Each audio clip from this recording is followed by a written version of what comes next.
Today you all have gathered here to do the Guru Puja.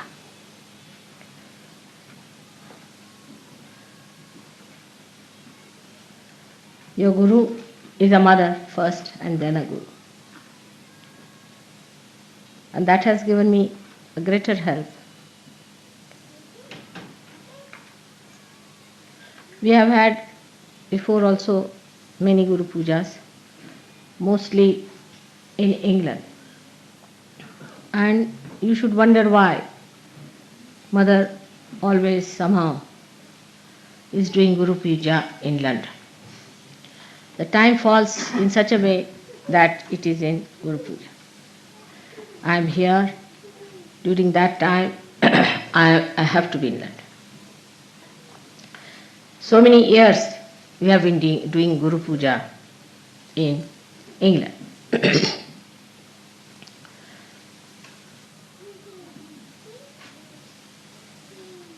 All things happen if according to Rutambhara Pragya, then there must be some reason why Mother is here in England for a Guru Puja. It is stated in the Puranas that the Adi Guru Dattatreya worshipped Mother along the banks of the river Tamasa. Tamasa is the same as your Thames is. And he himself came and worshipped here. And the Druids, those who had the manifestation of the Stonehenge and all that, are originated from that time in this great country of Shiva or the spirit.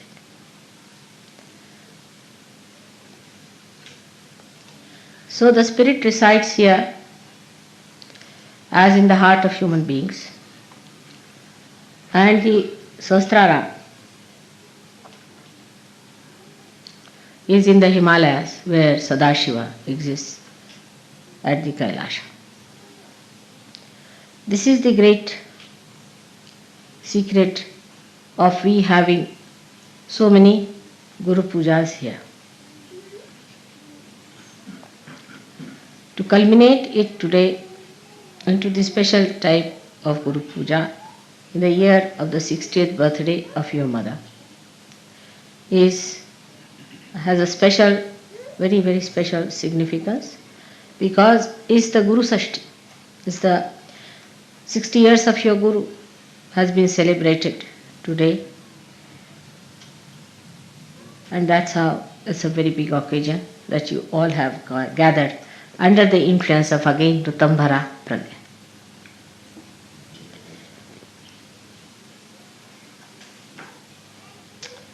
So all that has happened by the nature's own gift to you. And everything has worked out so well because that was the desire of the divine and the design of the divine. So the river Thames, which we call her as Thames, you see English have a method of making everything English. Like Bombay they made it, Mumbai was Bombay. You see, like Calcutta, like all other words were like that. Like Varanasi was made into Banaras. River Thames, which was really Tamsa, was called as Thames. Now from the name Tamsa, one should know that is a place of Tamoguna. Is a place where left-sided resided since long. So people were very worshipful, left-sided people, emotional type. And they worshipped God more than that they went into yajnas and all that. And Dattatreya lived here and meditated on the banks of river Thames. That's why Guru Puja here has to give us the great background for your awakening of the Guru principle. We have to go to the roots of everything so that we understand the importance of it. Unless until you know the roots and the traditions behind, you cannot understand the depth, the gravity, the intensity of any puja. Today we have gathered here to do the Guru Puja. Again, the reason is we have got a Guru principle within ourselves, as I told you last time, and also I have given elaborately the 10 commandments as expressed within us, which are describing the different types of essences within us.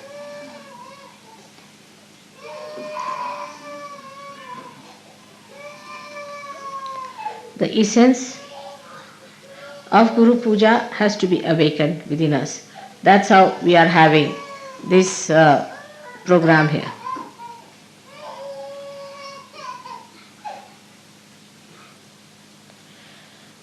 Now, it is important that we have to establish the dharma within us. Without the dharma, you cannot have the ascent.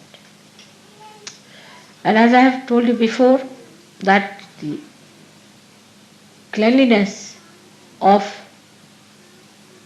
your being depends on how much dharma you follow religiously. At the time of Moses, it was worked out and all the rules and regulations were created for realized souls. But as I read in one of the books, it was very good, because if I had said this, people would not have believed, that it had to be changed. I think during the speech the children should not be here. It's better to take them out. After the speech you can bring them along. Those who make noises. Those who are quiet is all right, but those who are making noises, better to be out. If they are going to make noises, better to be out or near the door, so that if they make noises you can get out. So there is no disturbance. During the puja is all right. You could be at the gate, door, or some place from where you can go. So the laws and regulations that were given to human beings were actually for the realized souls who would understand. But when Moses must have discovered the way human beings are, he must have changed them to very strict rules, because with human beings as they are, one has to be extremely strict. They can't understand anything but fear. If you have a stick in your hand, you can put them back. Without that stick, human beings won't listen. They are only alright if there's a fear. Now if you see today, the condition of all the nations, those who are having leaders or prime ministers or presidents, they are all people extremely strict, very dominating, and very dry. And normally people like such people. Even Hitler succeeded because of that nature. So the character of a guru so far has been of a very strict nature for people who are not realized.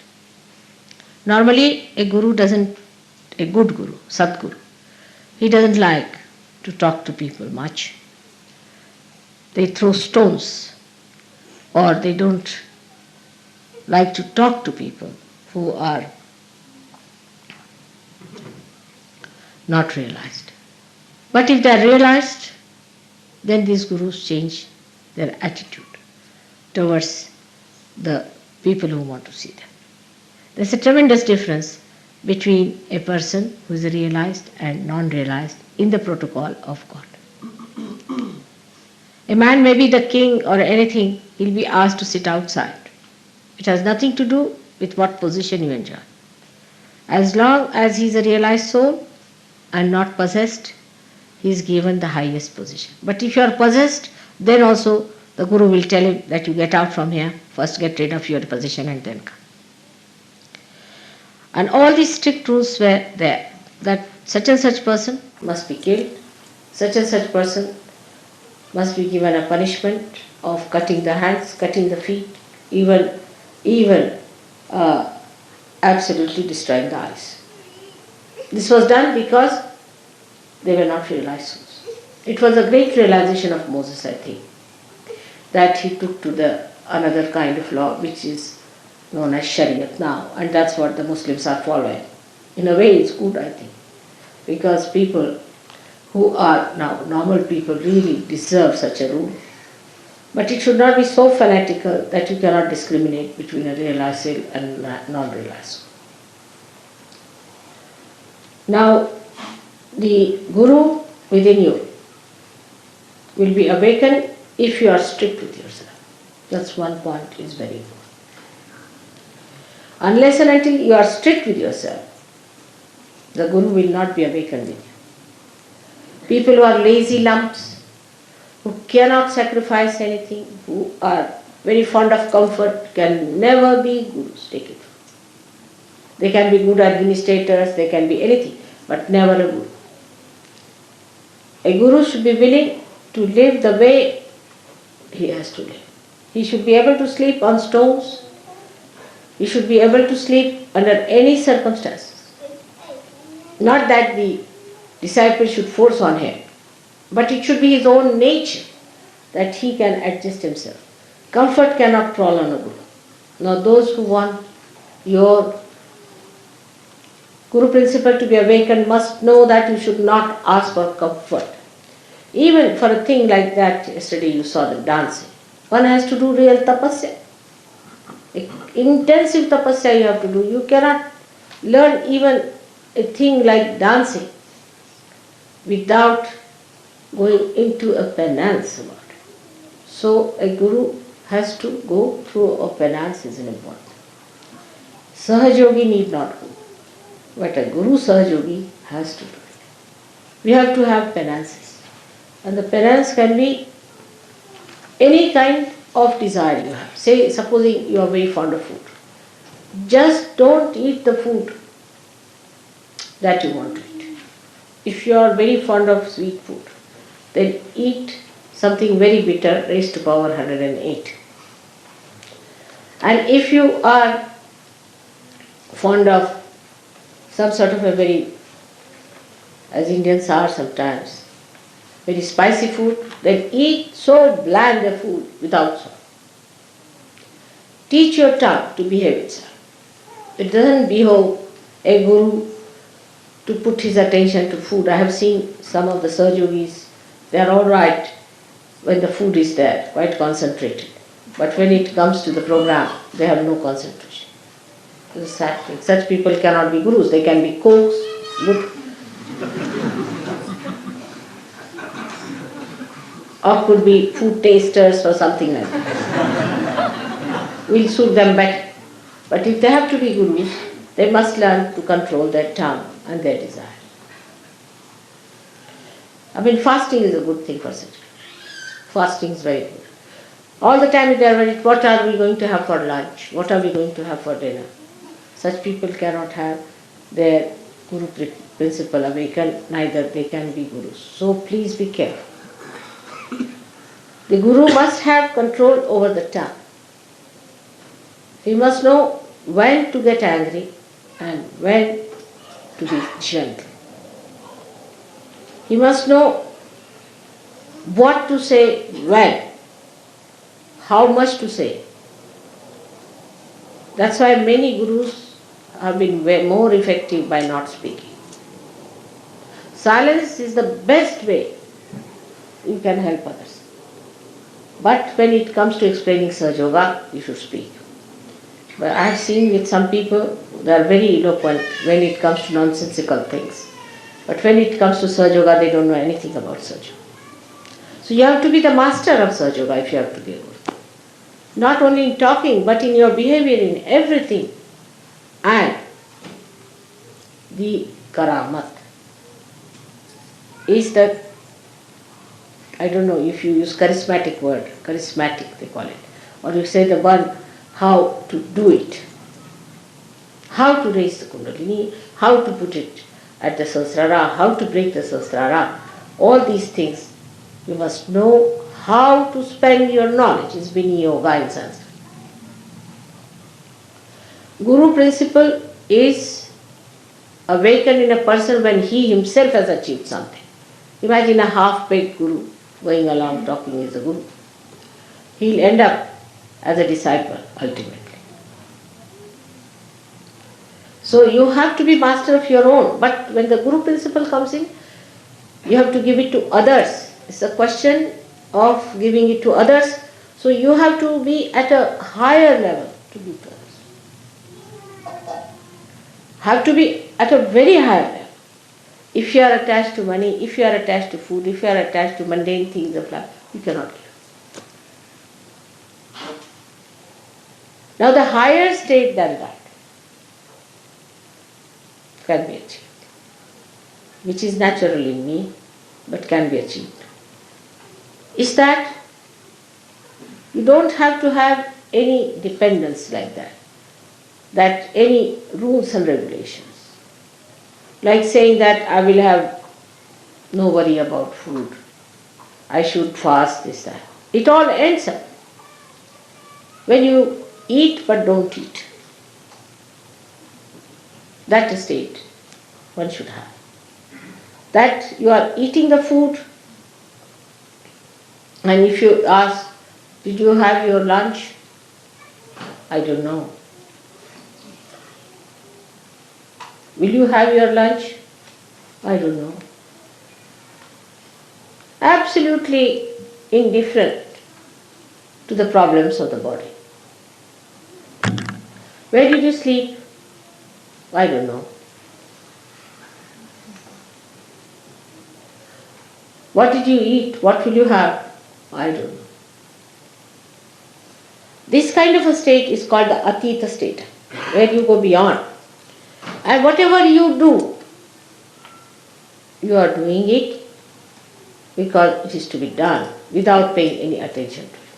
It is automatic. Nothing is important. But this is, before becoming Atita, you have to tell yourself, nothing is important. You see, is a avirbhava, as they call it, is a kind of a drama you have to put in. Oh, nothing is important, this carpet is not important, I should try to sleep on the cement.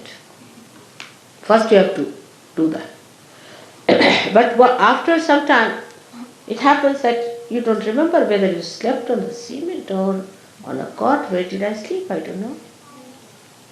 That is the Atita state. And that state is to be achieved now by many Sahaja Yogis. In a state where you go beyond. Say there is somebody who is before you and you have to get angry. All right, you give me left, right nicely, and then you are smiling next moment. Did you get angry with that person? I don't know. Did that happen? Like Buddha once said something in one village, and there was a horrible fellow who got up and said lots of things to him. And when he went to the next village, the fellow felt that, oh, I should not have done that, left Vishuddhi perhaps. So went down and said, I'm sorry sir, I've said so, and I should not have said it. I didn't know you are the enlightened one, so it happened, so you forgive me. He said, when? When did you say it? He said, in the last village. Oh, everything in the last village I've left there alone. I don't know. That is the Atita state you have to get. So, even not to feel is not important. These identifications, when they drop out completely, then you are doing things in a karma state, where like sun is shining, it doesn't know it is shining. When the vibrations are flowing, you don't know it is flowing. Already it has started working in you. You are surprised, you raise the hands and the Kundalini is rising. You don't know you are raising the Kundalini actually. How do you raise it? You don't know. That's it. That state has already started, Atita, in you. But get it established in every walk of life, everything that you go beyond. And if you can manage that, that's the highest that you have to reach.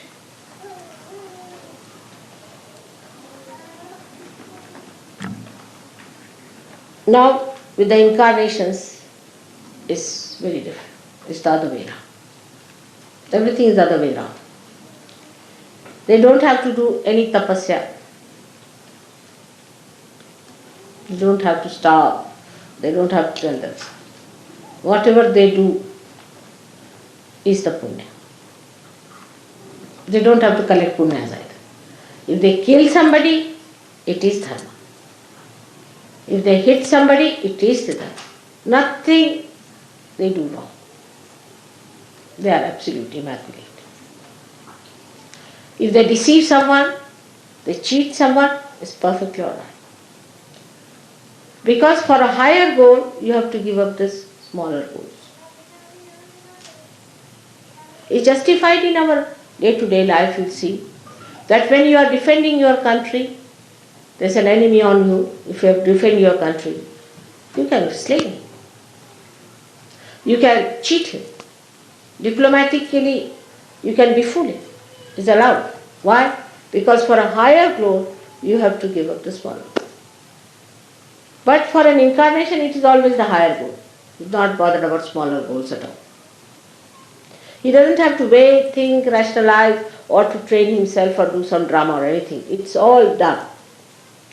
Even the movement, every movement of an incarnation has a ripple in it, which is for the good. There's nothing, not even a moment is such which is not for the good of the world. So the incarnation is a very different thing that is not to be achieved, that has to be. Now for example, the incarnation is the bhokta, is the enjoyer. He is the enjoyer of it. Many people say have created. Now we have a carpet here from Turkey. These carpets were created by Turkish people some time back for an incarnation to see. So the Rutambara Pragya will bring it round in such a way that at least I see it. Or I have it. So that their souls will be blessed. So that they feel nice. Like Michelangelo has made that not for popes, I can tell you. And not for all the rubbish people who go there. Neither Blake did all that work for the useless people who want to go and see nude artists. It was all done for the incarnation to see.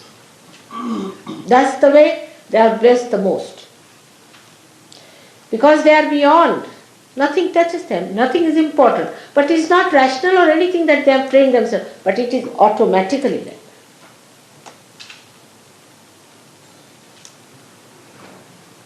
Like Shri Krishna had to marry 16,000 women. Can you imagine?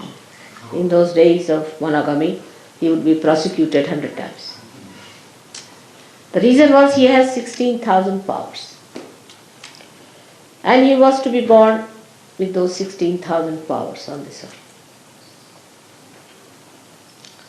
And 5 elements became his queens.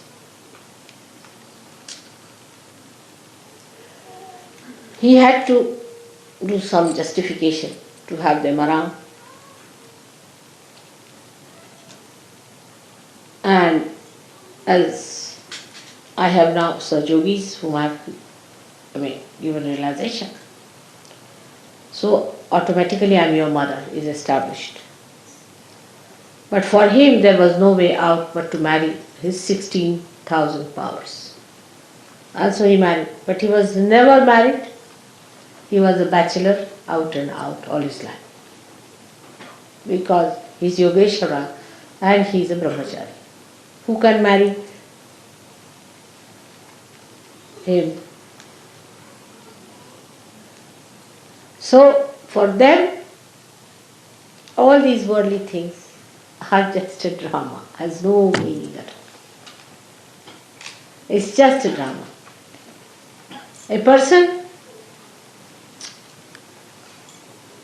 who is not an incarnation should not try to be. That's not the right of a human being. Like a policeman standing on the road, if he puts his hands right, left, we follow it. But you ask some madman to go and stand there, he'll be arrested.